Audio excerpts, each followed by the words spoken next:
Hello guys, this is Death. Welcome to AutoCraft. Today I have some really big plans. To start off, we're going to be working over in the industrial district, then we're going to be coming back here to build a shop, because it's been a long time since we did that. So as you may know, I have quite a few farms left to build over at the industrial area. Some of these are going to take longer than others. However, today I think we're going to tackle a few of the smaller ones on our list. A list maybe isn't the right word, so over in our storage system here I've actually planned out all the farms we're going to be using by marking out each of these storage silos with different items. For this episode I want to kind of focus on this wall over here, mainly these three segments. Meaning we need to build a stone farm, a cobblestone farm and a basalt farm. These are all very similar farms by the way. And then of course we're going to hook them up to the control panel. Although we won't be using this one, we'll probably use the one on that corridor over there. Now before we can do that, there's one thing we need to handle. So last time I built this foundation layer. And if you remember correctly, this is 15 chunks across on both sides. So that's a lot of space. And as you can already realise, we haven't lit this up whatsoever. And since all my farms that are going to be built in this area from now on are going to be on the surface, this makes this place very dangerous, so I'd like to tackle that first of all. Now I could do torch spam like I did below this thing, but that's not the way to go. I want this to kind of look pretty good.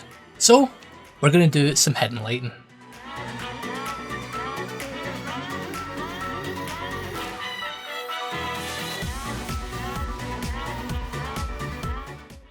And there we go, this foundation has now been lit up.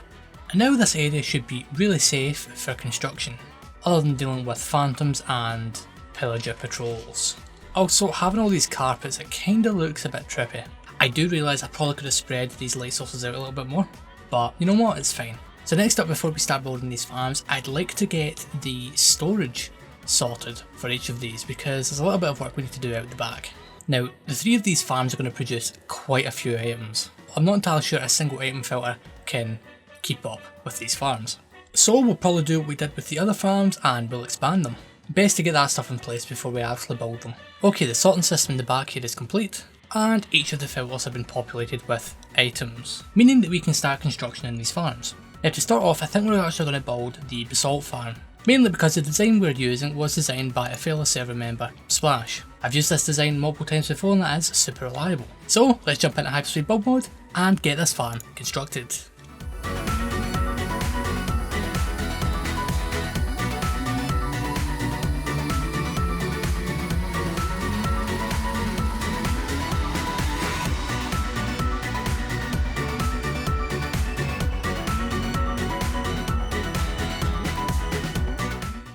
Okay, so after a decent little while, we managed to get this farm complete. Getting this thing to work was kind of tedious. So once again, this design was done entirely by Splash, link to that video in the description. If you've watched that video, you'll be noticing that this farm is a tad bit different from the original. This is because I wanted to change one thing, and that was the source of TNT. Basically, in Splash's original design, rather than duplicating TNT, she used a dispenser that would then be powered and would drop TNT like normal. However, I didn't want to do that. I figured I could just attach a TNT duper to where the redstone clock was and it would work perfectly fine. However, in the time lapse you may have noticed I was doing a bunch of testing at the end and yeah no, the thing blew up on me several times.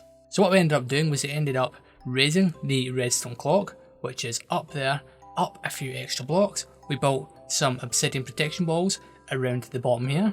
These walls probably aren't needed anymore by the way. And then we got the TNT duper in place. So this is just a standard Etho hopper clock here. We then take a redstone output when the clock reaches a certain state, which then powers this duper. Now I haven't actually set up a collection system for this thing yet. Up until now I've been collecting all of the basalt in my inventory. This is because we have some more farms planned, and I'd like to get them out of the way before we start dealing with all of the items. Now, before we move on to these other farms, there's one other thing I'd like to point out. We also have a simple system right here that we can use to connect up to the control panel in the middle over there. That'll save me a bunch of time later on. So next up, moving on from this farm design, there's two more farms I'd like to build today. A cobblestone farm and a stone farm. This is because basically I've been going through a lot of these materials recently. Looks at this massive stone platform. And let's just say some of the projects I've got coming up will involve a lot of these materials, like several million blocks worth. So I'm thinking first of all we start work on the cobblestone farm, which for that we need to hit hyperspeed build mode.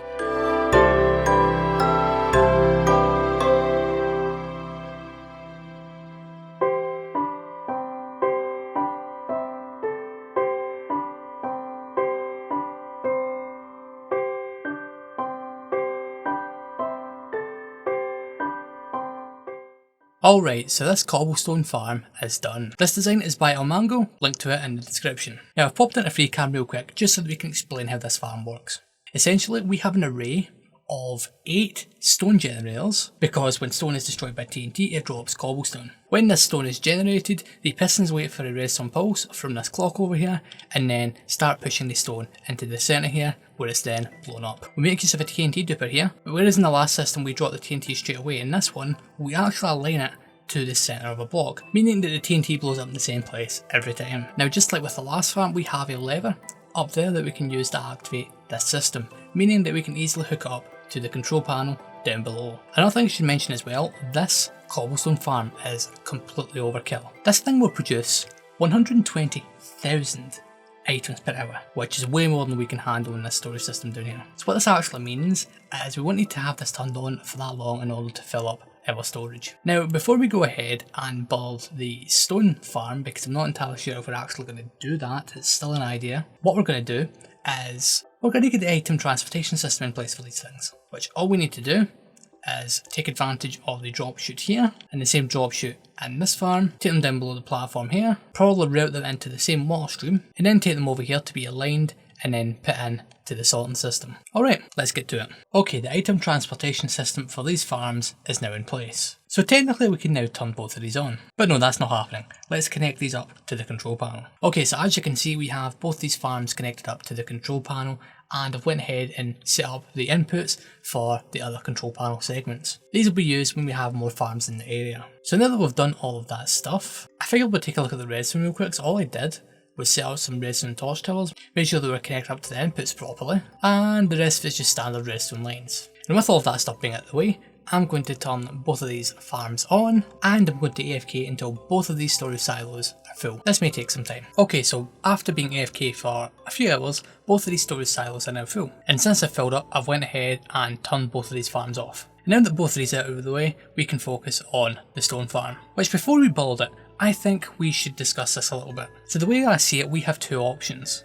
One, we can build a farm, or we can simply smelt the cobblestone we get from this farm back here. Smelting would technically be the better option, because then we can actually make use of this farm, meaning we don't need to have another farm up here. But then again, the potential stone farm we are constructing isn't actually all that big. Plus, I don't have anywhere near enough fuel to supply a super smelter. And not only that, this area is large enough as it is, so I'd rather not have additional things over here that we don't need. So this stone farm we're going to be building, we can't really automate this, so we're going to have to mine it by hand. I initially wanted to avoid doing manual farms in this area, but for something as simple as a stone farm, I'm more than happy to do it. Obviously its rates will be limited by the amount of pickaxes we have, but that shouldn't really be all that bad. If we need more stone than this farm can provide, we can always smelt up any additional cobblestone we have. And with that being said, let's jump into high speed build mode for the 4th time this episode and get this stone farm constructed.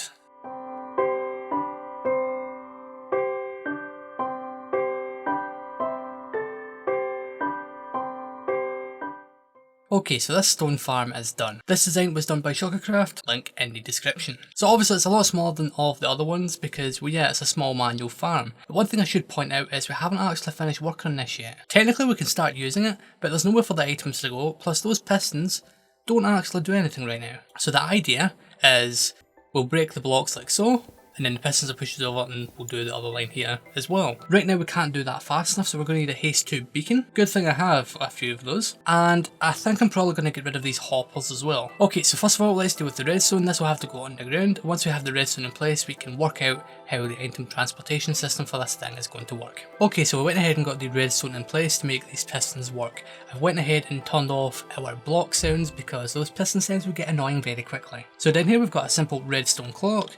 These repeaters go into a block which is a redstone torch, which powers and deactivates the pistons. We can activate this entire system by using this button down here. Now we get to deal with all of these items. So what I'm thinking is, instead of having hoppers right here, we remove them and then just simply have the items drop out as soon as this place is in use. So right below where these hoppers are, maybe a few blocks down the same level as these ones, we'll have water streams, and what we'll do is we'll just send these items into the same water stream as those ones over there. Alright, so I got the item transportation system in place, and I set up a haste 2 beacon. And this is how it all looks below the platform. So now is the perfect time to give this thing a test. So let's just walk up, let's get aligned in here, and it should just be a case of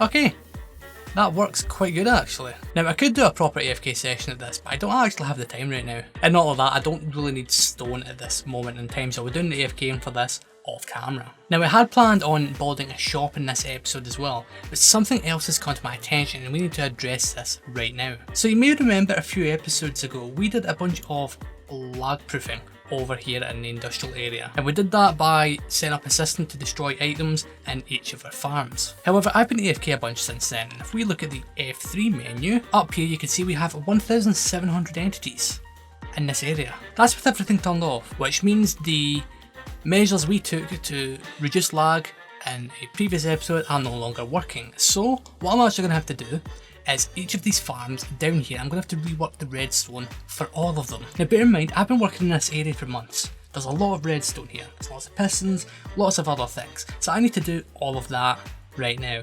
Oh, and I only have today to do it, so that is going to be an interesting challenge. So I think what my plan is I'm just going to go ahead and do that stuff off camera because it's kind of boring. And well yeah, I'll bring you back when this thing is done. I've been lag proofing for 8 hours. And well yeah, it's all finally done. We're able to lag proof every farm apart from the cactus farm and the crop farms down below. Mainly because we handled the crop farms last time and the cactus farm can't actually be turned off. So yeah, if you take a closer look, you can see that all the pistons in these farms have been extended. So that's the same for the bamboo farm, the melon and pumpkin farm, and the sugarcane farm over here. Now I've popped in a free cam real quick because I feel this will be a lot better for showing some stuff off. I'm already seeing one mistake I've made, so I'm going to need to fix that.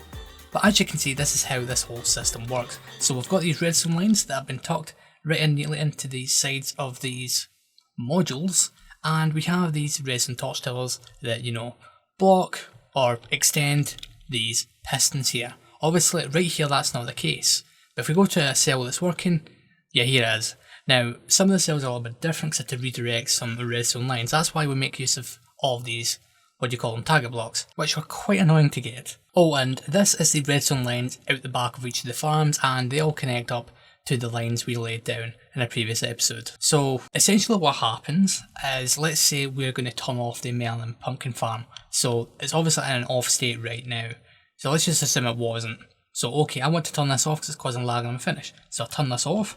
It then extends all of the pistons in the farm, and it also redirects the item stream at the bottom, because in that time, items can still be generated or can still float about, and the hopper minecarts will pick them up and will then deposit them into lava almost immediately. And there we have it, lag proofing has been complete. And with that lag proofing out of the way, this episode is finished. This was a lot of fun. Thank you all to my patrons who allow me to keep making this content for you. If you want to be one, the link is in the description. If you do that, you get videos early, so go ahead and check that out. But yeah, if you like this, why not look at this video? You'll like it.